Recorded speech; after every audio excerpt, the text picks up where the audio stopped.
এই মুহূর্তে রান্না কর্মীদের জন্য বিরাট একটা খবর বেরিয়ে এসেছে।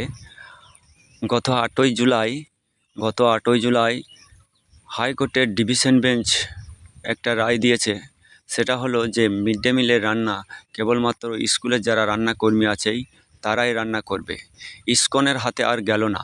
রাজ্য সরকার ইসকনের হাতে এই রান্নার সমস্ত দায়ভার তুলে দেওয়ার যে পরিকল্পনা করেছিলেন তা আর থাকলো না। রান্না কর্মীরাই স্কুলে মিড ডে মিলে রান্না করবে। এটাই হলো সবচাইতে বড় খবর। আপনারা দেখছেন মিড ডে মিলের দায়িত্বে ইসকনের আর নয়। হাইকোর্টের মামলায় 180 ডিগ্রি মোড় নিয়ে নিয়েছে।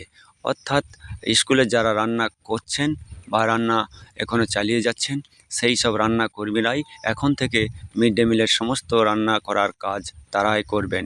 আজকে এই খবর চারিদিকে ছড়িয়ে পড়েছে, আপনারাও নিশ্চয়ই শুনেছেন। ভিডিওটা ভালো লাগলে একটা লাইক করবেন এবং সাবস্ক্রাইব করবেন।